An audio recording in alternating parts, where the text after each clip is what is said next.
In Japanese myth, Oni are people who are so truly wicked in their lives that they transformed into demons in hell. Some are even bad enough to be transformed while still alive. These giant scary monsters with red or blue skin, horns, and tusks are traditionally the servants of hell. They enact violent punishment on evildoers and will eat just about anything, including humans.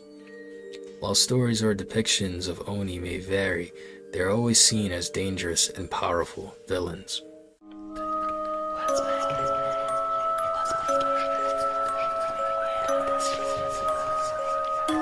The Crashu.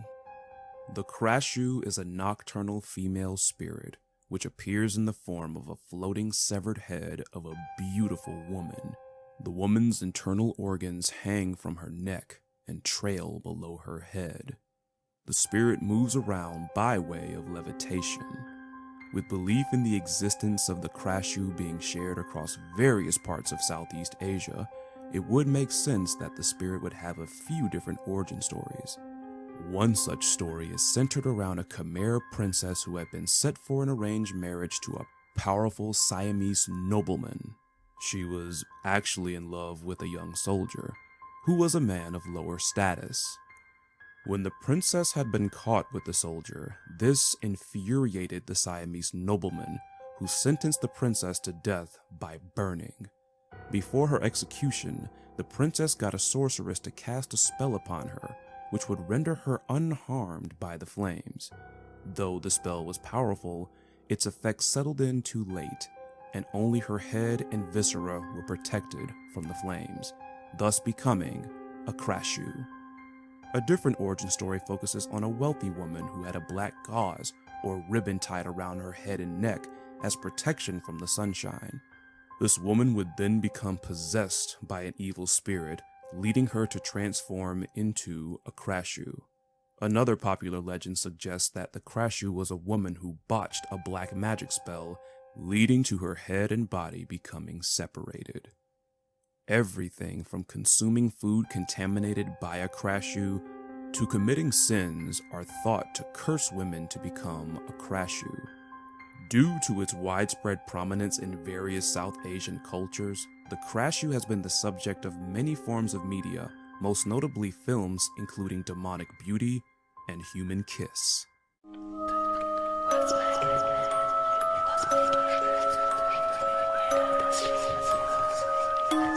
The Gorgon. Another memorable mythical creature from ancient Greece, the Gorgons, such as the famous Medusa, were vicious monsters capable of turning victims into stone with just one look. The Gorgon's appearance was an interesting mix of beautiful and frightening, with their most notable feature being the fact that they had live snakes inside of their hair. Gorgon myths are important lessons in not being tricked by beauty alone.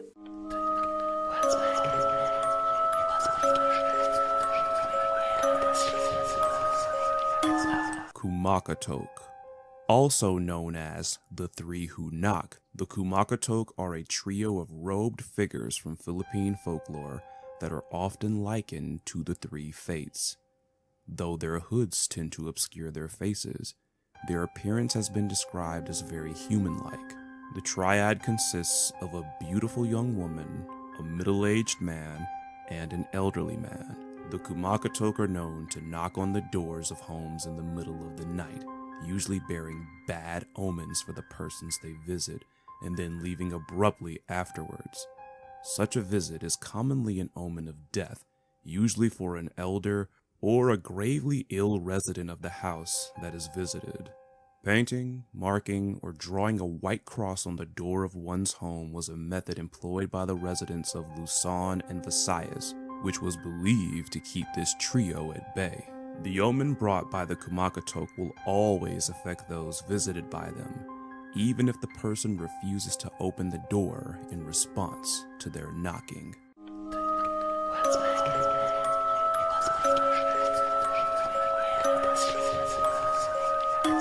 The Golem.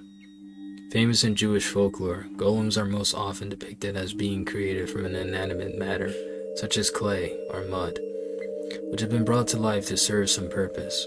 For an example, in some stories a golem is created to defend against anti-Semitic attacks. According to legend, Golems are uniquely obedient and will follow exact and literal orders, so their creators definitely had to be careful of what they asked them to do.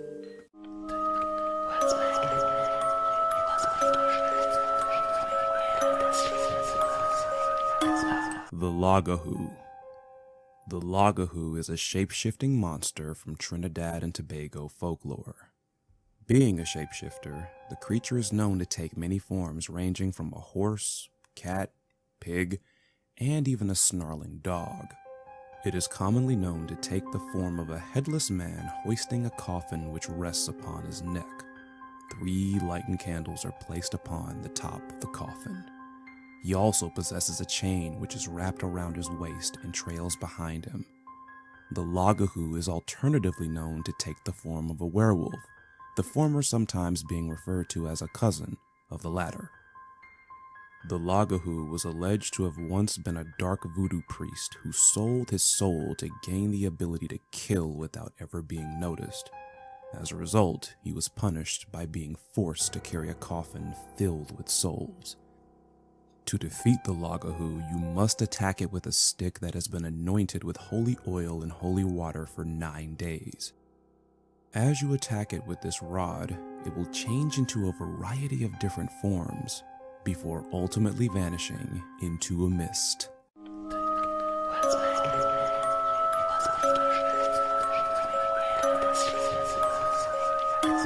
Goblins. First appearing in Germanic and British folktales, goblins vary in abilities, physical appearances, and purposes depending on the story and purpose. Like many other European legends, the origin of goblin mythology is not exactly clear. However, whether with devious tricks or real harm, they are universally known to be troublemakers and possesses qualities of malice and greed.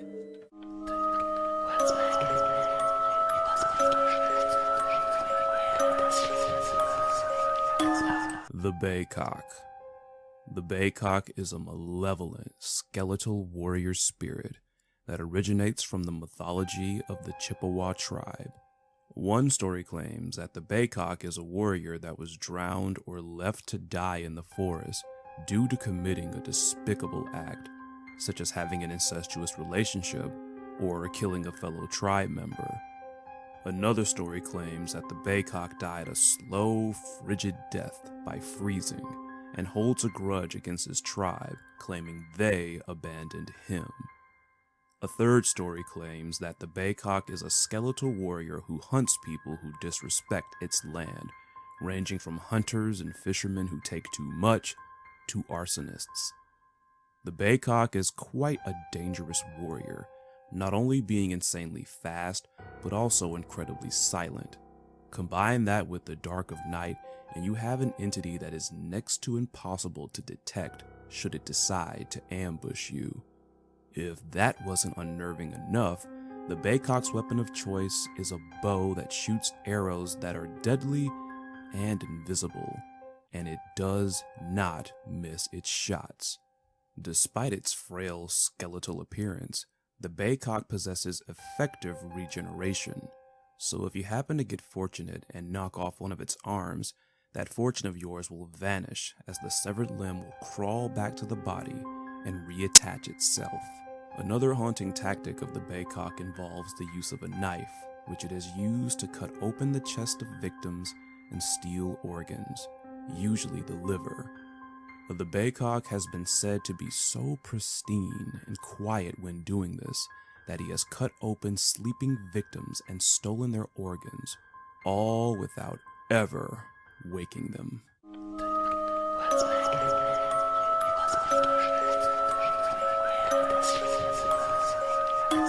The Cyclops. Most often depicted as a giant with one eye, the Cyclops, which means circled eye, first appeared in ancient Greek mythology, somewhat lesser known than the classic Greek gods. The Cyclops lived in isolation and tended sheep or goats without any government, society, or community while scorned for their lawlessness. It was the Cyclops who created Zeus' thunderbolts, Hades' helmet, which made the Weaver invisible, Poseidon's trident, and Artemis' silver bow. So we should give them some credit for their creativity.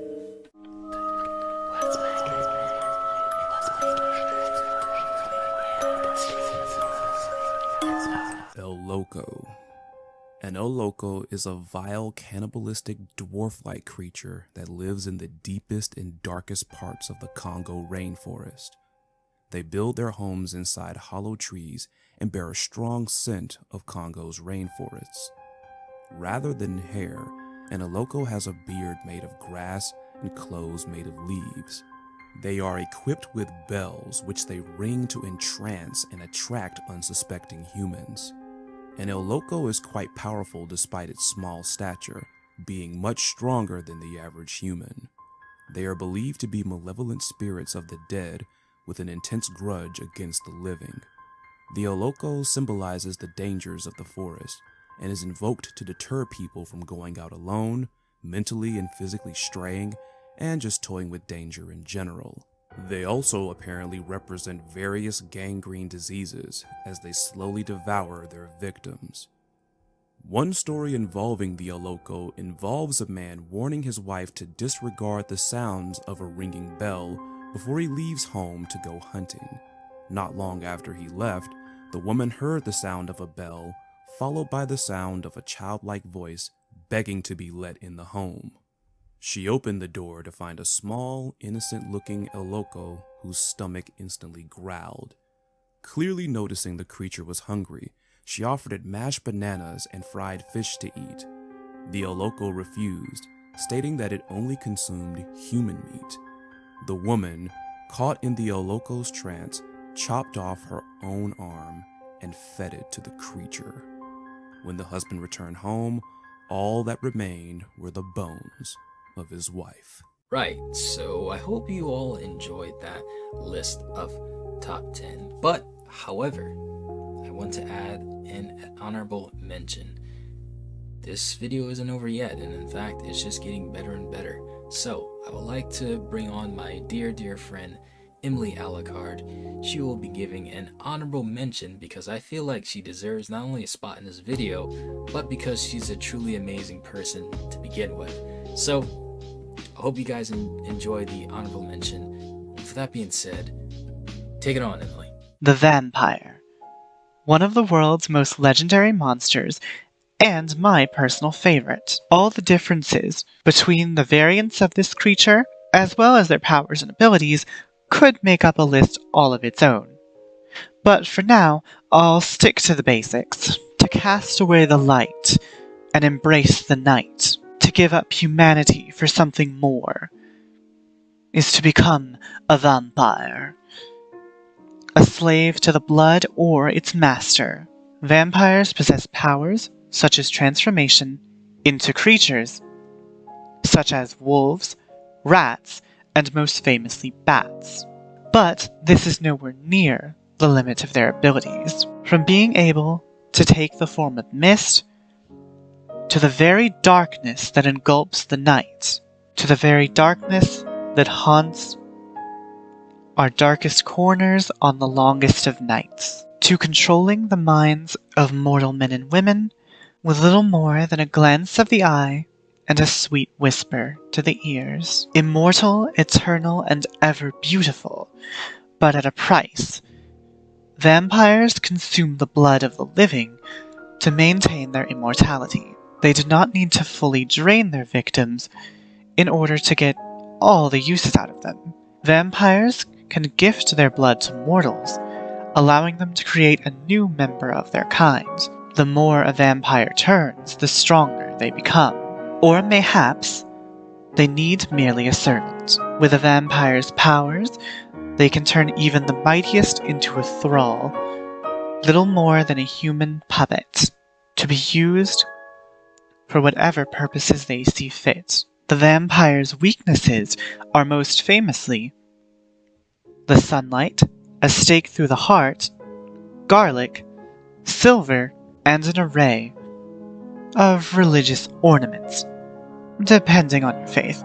But it is said that some more powerful vampires can be resistant to some, if not all, of the mortal tools of defense. Vampires also famously cannot cross running water, although typically this water does need to be blessed prior to the appearance of the lady/lord of the night, So if you're ever in a chase, I don't advise hop, skipping, and jumping over a pond and expecting that to save you.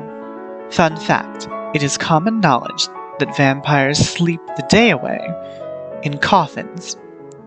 But what is slightly lesser known is that these coffins are filled with the soil of the birthplace of the vampire. As well, vampires' reflections cannot be seen in mirrors, although the exact reason for this is debated. Some say that sacrificing the soul is a price to become an immortal beauty of the night. Some say paying the price of a human soul is the cost to become a creature of the night. Others say it's because at one point mirrors were made using silver, thus for unholy monsters cannot be seen within it. Whatever the truth may be lost to history. What does life mean when it's not only eternal, but those who you share it with come and go just as frequently as seasons pass? So tell me, if a vampire was to offer you the gift, would you accept it? Alright, and that is going to be it, ladies and gentlemen. I do sincerely hope you all enjoyed this top 10 mythological creatures video. If you would like to see a part 2 in the future, please be sure to give me your opinions and potential placements or entries within the part 2. But with that being said, thank you so very much to our special guests, who is the Chris Lotus and Emily Alucard. This video wouldn't have been possible without you guys, and I do really appreciate it so very much from the very bottom of my heart. You guys understand how much it means to me, and it has been an absolute blast working on this project with you two. But with that being said, guys, I'm gonna get out of here. Thank you all so very much for watching again. I love you all from the very bottom of my heart. Please, I hope you all stay safe and have a wonderful night or day, depending where you live or depending when you watch this video. And until then, I'll see you guys in the next video. You take care now.